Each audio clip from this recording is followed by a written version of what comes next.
오늘 우리에게 주신 하나님의 말씀, 우리가 함께 나눌 말씀은 누가복음 9장 37절에서 43절 전반절 말씀입니다. 누가복음 9장 37절에서 43절 전반절 말씀 제가 봉독해 드리도록 하겠습니다. 이튿날 산에서 내려오시니 큰 무리가 맞을세 무리 중에 한 사람이 소리질러 이르되 선생님 청하건대 내 아들을 돌보아 주옵소서. 이는 내 외아들이니이다. 귀신이 그를 잡아 갑자기 부르짖게 하고 경련을 일으켜 거품을 흘리게 하며 몹시 상하게 하고야 겨우 떠나가나이다. 당신의 제자들에게 내쫓아 주기를 구하였으나 그들이 능히 못하더이다. 예수께서 대답하여 이르시되 믿음이 없고 패역한 세대여, 내가 얼마나 너희와 함께 있으며 너희에게 참으리요. 내 아들을 이리로 데리고 오라 하시니 올 때에 귀신이 그를 거꾸로 들이고 심한 격렬을 일으키게 하는지라. 예수께서 더러운 귀신을 꾸짖으시고 아이를 낫게 하사 그 아버지에게 덜어 주시니 사람들이 다 하나님의 위엄에 놀라니라. 아멘. 오늘 본문 말씀은 저희들이 이 전체를 한 단락으로 보고 말씀을 나누고자 합니다. 이 부분을 예수님은 우리에게 승리가 없는 이유가 무엇이라고 말씀하시나요? 라는 내용을 함께 묵상하면서 키워드는 나옴, 강구, 청함, 치료, 구원, 믿음, 기도입니다. 37절 이튿날에 산에서 내려오시니 큰 무리가 맞을세, 즉 변화산에서 예수님께서 약속하신 그 영광을 보여주고 예수 그리스도의 죽으심에 대해서 그리고 부활에 대해서 제자들에게 증언하신 다음에 내려오신 것입니다. 그때 사람들이 많이 제자들과 함께 모여 있었어요. 왜 모였나 봤더니 38절을 보시죠. 무리 중에 한 사람이 소리질러 이르되 선생님 청컨대 내 아들을 돌보아 주옵소서. 이는 내 외아들이니이다 라고 외치고 있습니다. 그에게 외아들이 있는데 어려움이 있어서 지금 예수님의 도움이 시급하게 필요한 겁니다. 왜 시급한가 봤더니 39절에 그 이유를 설명해 주고 있습니다. 귀신이 그를 잡아 갑자기 부르짖게 하고 경련을 일으켜 거품을 흘리게 하며 몹시 상하게 하고야 겨우 떠나가나이다. 즉 이 아이가 지금 귀신의 장난터가 된 거예요. 계속해서 경련을 일으키고 거품을 물게 하고 몸의 여러 군데를 상하게 만들고 떠나갔다가 다시 온다는 것입니다. 그래서 이 외아들을 살리고자, 하나밖에 없는 독생자를 살리고자 지금 예수님을 찾아온 것입니다. 그런데 예수님은 지금 어디가 계셨어요? 변화산에 기도하러 올라가셨어요. 그래서 남아있는 제자들에게 부탁합니다. 40절을 보시죠. 당신의 제자들에게 내쫓아 주기를 구하였으나 그들이 능히 못하더이다. 자, 이 부분은 우리가 함께 묵상할 말씀을 잠시 보면서 지금 현재 상황을 성경 안에서 좀 더 깊이 있게 묵상해 보도록 하겠습니다. 여러분 잠시 함께 묵상할 말씀을 보십시오. 이사야서 55장 1절을 보면은 성경에서 우리에게 계속 얘기해 주는 거, 하나님께 나아오라는 겁니다. 하나님께 구원의 은총을 간구하라는 거예요. 우리가 누가복음 세례 요한의 제자들, 예수님의 제자들, 그들이 항상 옳은 모습, 좋은 모습은 뭐였냐면 문제가 생겼을 때 예수님을 찾아갔다는 것입니다. 사실 이게 굉장히 중요해요. 찾아오지도 않고 스스로 결론 내고 스스로 악한 길로 가는 사람들이 많아요. 그런데 찾아오는 거예요. 물어보는 거예요. 궁금하면 가르쳐 달라고 요청하는 것입니다. 부족한 부분, 아픈 분이 있으면 찾아오는 거예요.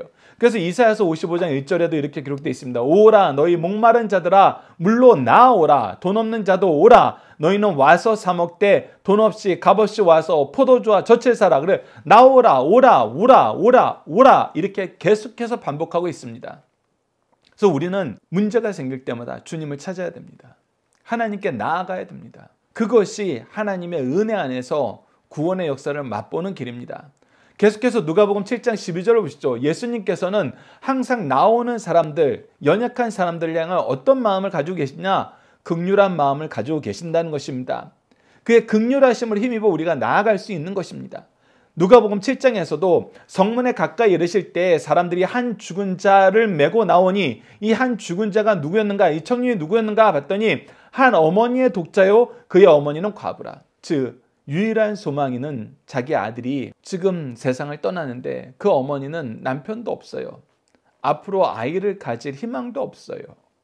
그러니까 모든 희망을 잃은 상태에서 나오는 이 여인을 보고 예수님께서 어떻게 해요? 먼저 다가가셔서 이 아이를 깨우십니다. 이 아이를 다시 살리세요. 그래서 예수님은 긍휼이 풍성하신 분이라는 걸 여러분들 기억하셔야 됩니다. 또 예수 그리스도를 힘입어 우리가 하나님께 담대히 나아갈 수 있는 것도 예수 그리스도께서 우리와 하나님 사이를 화목하게 하시는 화목제물이 되셨기 때문에 우리가 그분의 긍휼하심을 힘입어서 앞으로 나아갈 수 있는 것입니다. 그래서 우리가 기억해야 됩니다. 문제가 생길 때는 하나님께 나아가야 된다. 주님께 나아가야 된다. 우리가 나아갈 수 있는 근거는 무엇이다? 그분의 긍휼하심이다. 그분의 자비하심이다. 사랑이 한이 없으십니다. 그 내용을 여러분들이 기억하면서 오늘 본문 말씀을 보십시오. 그리고 예수 그리스도께 나오는 이유는 무엇입니까? 이미 예수 그리스도께서 귀신 들린 자를 여러 번 고쳐줬기 때문입니다. 우리가 누가복음 4장 35절에서 기록되어 있죠. 예수께서 꾸짖어 이르시되 잠잠하고 그 사람에게 나오라 하시니 귀신이 그 사람을 무리 중에서 넘어뜨리고 나오되 그 사람은 상하지 아니하니라. 예수님께서는 귀신이 발악을 해도 우리 인생을 돌보시면서 치료해 주시는 분이에요. 그런데 우리가 이상하게 봐야 될 것은 무엇이냐면 우리가 앞서 9장 1절을 시작할 때 예수님께서 제자들에게 어떤 권능을 주셨어요?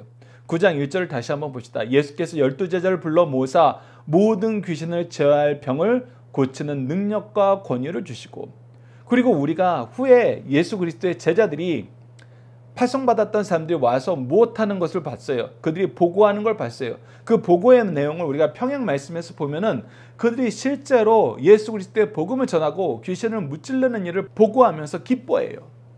그래서 이들이 했던 일이에요. 경험이 있는 일이에요. 그런데 우리가 다시 한번 본문 말씀으로 넘어가면 왜 안 됐을까요? 왜 안 됐을까요? 그 왜 안 되는 거에 대해서 예수님께서 우선 41절에서 말씀하십니다. 예수께서 대답하여 이르시되 믿음이 없고 패역한 세대여 내가 얼마나 너희와 함께 있으며 너희에게 참으리요. 무엇이 없다? 믿음이 없다. 어떤 세대다?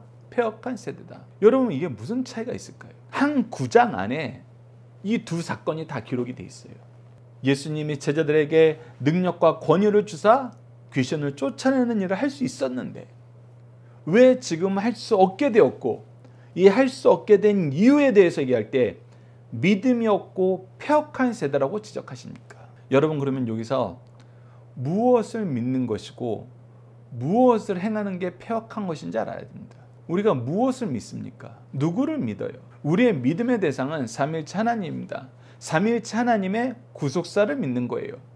그래서 우리가 사도신경 고백할 때 무엇이라고 얘기했습니까? 성부에 대해서 고백하는 거, 성자에 대해서 고백하는 거, 성령에 대해서 고백하는 것이 있는데 그것을 우리가 신학적으로 정리하면 성부께서 구원을 계획하시고 성자께서 구원을 성취하시고 성령께서 구원을 적용시켜 주신다. 특히 사도신경에는 성자의 내용이 강하게 많이 소개되고 있는데 성자께서 성부께서 계획하신 구원을 성취하실 때 성부께서 미리 말씀하신 대로 성경에 기록된 대로 이 구원의 계획을 이루신다. 그래서 태어나신 것도 성경대로 태어나셨고 사시면서 고난받으신 것도 성경대로 고난받으셨고 죽으신 것도 성경대로 죽으셨고 장사된 것도 성경대로 장사되셨고 부활하신 것도 성경대로 부활하셨고 승천하신 것도 성경대로 승천하셨고 재림하시는 것도 성경대로 성취될 것을 우리가 믿는다라고 고백하는 거예요. 그래서 하나님의 계획이 완벽하게 예수님을 통해서 성취되었고 그 성취가 바로 우리의 구속을 은혜고 우리가 이것을 어떻게 믿게 되었다? 성령께서 우리와 함께 하심으로 성령을 힘입어. 그렇다면 이 믿음이 있었냐 없었냐가 왜 이 아이를 치료하는 데 중요한 기준이 되었을까요? 여러분 제자들이 처음에 나아갈 때 무엇을 하라고 보내심을 받았어요? 하나님 나라의 말씀, 천국 복음, 즉 예수 그리스도의 복음을 전하라고 파송함을 받은 거예요. 그 예수 그리스도의 복음의 내용은 삼위일체 하나님의 구속사입니다. 그런데 이들이 지금 왜 믿음이 없고 패역한 세대라는 지적을 받았을까요? 이들이 하려는 일이 예수 그리스도의 복음과 관련 없는 일이 되어버렸기 때문입니다. 그들이 예수 그리스도의 복음을 위하여 이 일을 했다면 믿음이 없다라는 평가도 패역하다는 평가도 받지 않아요. 패역하다는 건 무엇입니까? 악이란 건 뭐예요? 죄라는 건 무엇입니까? 하나님의 기준과 달라지는 거였어요. 우리가 최근에 죄에 대해서 얘기하면서 로마서 10장 2절로 3절 자꾸 인용하게 되는데 여러분들 아무리 많이 들어도 부족함이 없습니다. 여러분 삶 속에서 반드시 기억하시고 반드시 삶 속에서 적용하셔야 되는 말씀이 로마서 10장 2절에서 3절 말씀이에요. 우리가 하나님에 대한 열심은 있어도 올바른 지식을 따르지 않으면 어떻게 된다?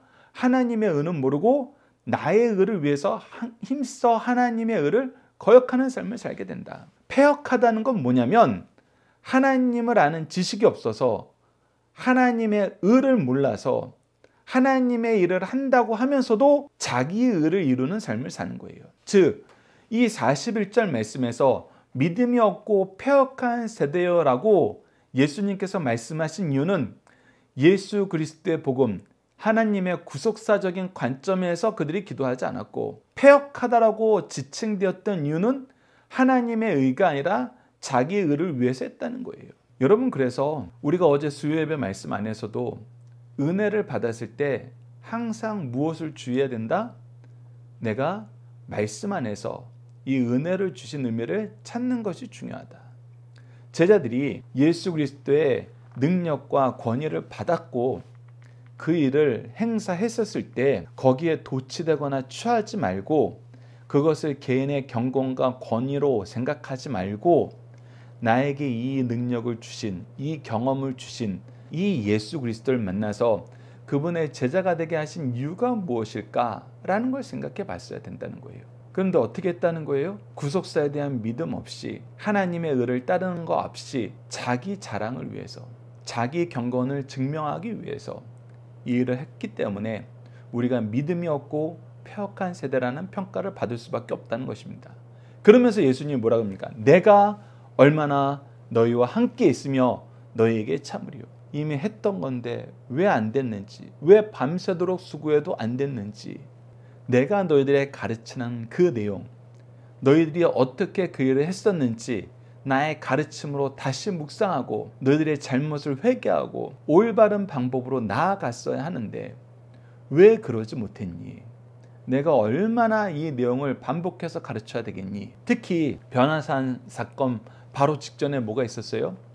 베드로가 주는 그리스도시요 살아계신 하나님의 아들이십니다. 누가복음으로 하면은 하나님의 그리스도십니다 라는 고백을 하고 난 다음에 뭐 했어요? 자기 의를 주장했어요. 자기 의를 주장했어요.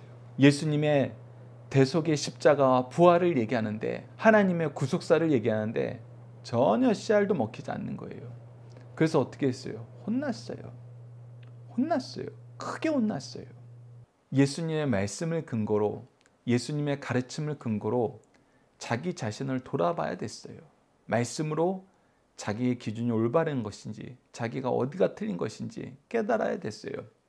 그리고 예수님이 계속해서 보여준 모습이 뭐였어요? 기도하시던 모습이었어요. 기도했어야 했어요. 내 능력을 보여주는 것이 아니라 하나님의 말씀과 하나님의 은혜를 의지해야 됐어요. 그리고 어떻게 해요? 예수님이 아이를 데리고 오라고 그 아이를 고쳐주십니다. 42절 보시죠. 올 때 귀신이 그를 거꾸로 틀리고 심한 격렬을 일으키게 하는지라 예수께서 더러운 귀신을 꾸짖으시고 아이를 낫게 하사 그 아버지에게 도로 주시니. 제자들은 하지 못했던 거 예수님은 했어요. 예수님은 어떤 일만 하세요? 아버지가 기뻐하시는 일만 하세요. 아버지의 뜻을 이루기 위한 일만 하세요. 그래서 제자들하고 다른 거예요. 그랬더니 어떤 결과가 나타나요? 여러분 43절 전반절 말씀도 놀랍습니다. 사람들이 다 하나님의 위엄에 놀라니라. 지금 이 일 한 사람이 누구예요? 예수님이잖아요. 근데 예수님이 어떻게 하나님의 위엄에 놀라는 이 역사를 이끌어냈을까요? 우리가 평행 말씀을 보면은 기도 외에는 이런 이유가 나올 수 없다라고 얘기했던 것처럼 예수님은 하나님께 기도하셨을 겁니다. 그리고 오직 하나님만 나타내려 하셨어요. 그렇기 때문에 예수 그리스도를 보면은 하나님이 보여요. 하나님을 인정할 수밖에 없어요. 하나님이 보내신 분임을 인정할 수밖에 없어요. 그리고 하나님의 위엄에 논란이라는 이 말씀 안에도 무엇이 담겨 있냐면 이 예수 그리스도를 보고 하나님의 위엄에 논란 이 그룹들은 어떤 그룹들이다? 말씀에 기반하여서 예수 그리스도를 볼 줄 아는 그룹들이다. 안 그러면 여러분들 예수님 이용해 먹으려고 합니다. 하나님의 위엄이요? 그거 나랑 상관없어요. 도리어 내가 원하는 일에 예수 그리스도를 쓰려고 예수 그리스도께 나와서 아부하게 되죠. 우리가 앞으로 누가복음을 보면은 그런 목적을 가지고 예수님께 나오는 사람도 있는 것 같은 그런 표현들이 있습니다. 예수님의 제자 그룹에 합류하려는 사람들이 순수한 사람 같지 않은 부분이 있어요. 그래서 때로는 예수님이 거절하세요. 때로는 방법을 가르치면 따르지 못해요. 왜? 내가 원하는 걸 이루는데 그 방법으로 안 되니까. 그런 목적으로 안 되니까. 그런 사고방식으로는 안 되니까. 그런데 하나님께 위험을 돌리는 그룹도 있어요. 엄청난 그룹입니다. 왜? 그들은 말씀 안에서 예수님을 보는 거예요. 하나님의 뜻 안에서 예수님을 보는 겁니다. 그러니 이것은 하나님이 약속하신 그분이 오신 거예요. 중요한 게 뭐예요? 하나님이 약속하시니 중요해요. 그리고 예수님을 만나보니까 그분이 누구였다는 거예요. 주는 그리스도시요 살아계신 하나님의 아들이십니다. 즉 하나님의 영광의 본체가 이 땅에 왔다는 것을 고백할 수밖에 없어서 예수님을 알면 알수록 삼위일체 하나님의 은혜를 우리가 찬양할 수밖에 없는 것입니다. 이 부분은 우리가 누가복음을 통해서 계속 살펴보게 됩니다. 여러분 함께 묵상할 말씀 이어서 계속 보도록 하겠습니다. 앞서 9장 1절까지는 우리가 앞서 봤고 그 다음 마가복음 9장 23절로 24절 보시죠. 예수께서 이르시되 할 수 있거든요. 무슨 말이냐? 믿는 자에게는 능히 하지 못할 일이 없느니라. 아이 아버지에게 이렇게 얘기하니까 아버지가 뭐라 그래요? 그 아이의 아버지가 소리질러 이르되 내가 믿나이다. 나의 믿음 없는 것을 도와주소서나이다. 네, 중요한 것은 믿음입니다. 그 믿음이 무엇에 대한 믿음? 삼위일체 하나님의 구속사에 대한 믿음. 주님이 나를 구원해 주실 거란 믿음. 내가 예수님 통해서 잘 돼야지라는 믿음이 아니라 구원이 주님께 있다는 믿음. 우리가 주의 이름으로 구원의 역사의 일꾼이 되었다는 믿음. 이 두 가지 믿음. 하나님의 일꾼은 내가 하나님께 받은 은혜로 하나님의 일꾼, 복음의 일꾼이 되었다는 믿음. 그래서 복음을 위해서 수고해야 된다는 이 충성, 순종. 그리고 나오는 자는 주님이, 하나님이 우리의 모든 연약함을 돌보시고 우리를 구해 주실 거라는 믿음. 이 믿음이 우리를 살립니다. 계속해서 마가복음 9장 28절로 29절을 보시다. 집에 들어가심에 제자들이 조용히 묻자오되 우리는 어찌하여 능히 그 귀신을 쫓아내지 못하였나이까? 제자들이 궁금한 거예요. 왜 예전에 했던 일인데 안 돼요? 왜 우리는 믿음이 없고 패역하다는 평가를 받을 수밖에 없습니까? 그럴 때 뭐라 그러세요? 이르시되 기도 외에 다른 곳으로는 이런 종류가 나갈 수 없느니라 하시니라. 기도해야 된다. 기도는 하나님의 능력의 통로이다. 그리고 기도할 때 우리가 그 성령의 은혜를 받을 수 있도록 응답해 주신다는 약속된 말씀에 우리가 성취를 보게 되는 것입니다. 하나님은 끊임없이 우리에게 기도하라 그러셨어요.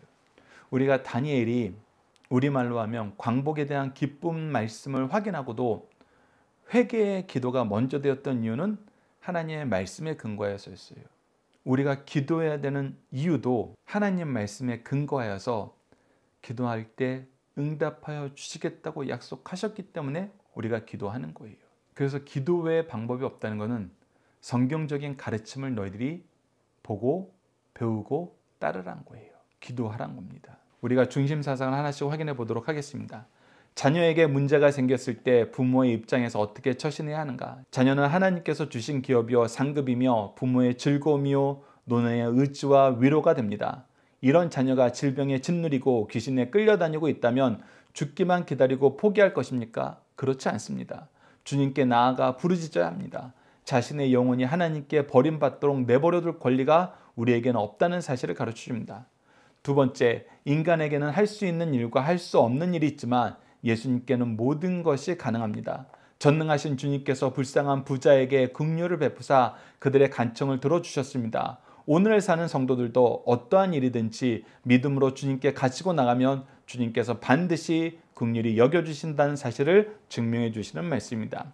세 번째, 믿음으로 기도할 때 하나님의 능력을 받을 수 있습니다. 인간이 어떻게 하나님의 능력을 받아서 행사할 수 있는가? 믿음으로 기도할 때 그것을 허락하실 것을 약속하시고 지금까지 그 약속을 신실하게 지켜주셨습니다. 그러므로 믿음이란 전능하신 하나님을 의탁하는 것이므로 작은 믿음이라 할지라도 엄청난 위력을 발휘하여 산을 명하여 옮길 수 있다는 놀라운 사실을 우리에게 가르쳐 주십니다. 자녀들과 함께하는 기도 훈련 내용을 통해서 기도하시겠습니다. 전능하시고 긍휼과 자비가 한이 없으신 하나님, 미련하고 연약하고 악하고 교만한 우리를 사랑으로 부르시고 주의 은혜로 새롭게 하심을 감사합니다. 언제나 하나님을 찾을 수 있도록 기도의 은혜를 허락하여 주시고 부르짖을 때 응답하시고 믿음으로 설 수 있도록 도우시며 믿음으로 승리하도록 인도하여 주셨는데 기도하지 않고 신뢰하지 않고 의지하지 않고 의심하면서 도리어 원망함을 용서해 주소서. 믿음의 기도를 통해 역사하시는 하나님의 뜻을 깨닫게 하시고 순전한 믿음과 간절한 기도와 그리스도의 마음으로 연약한 자를 돌보고 복음의 열매를 위한 기도를 드리며 응답받도록 도와주소서. 예수님 이름으로 기도드립니다. 아멘.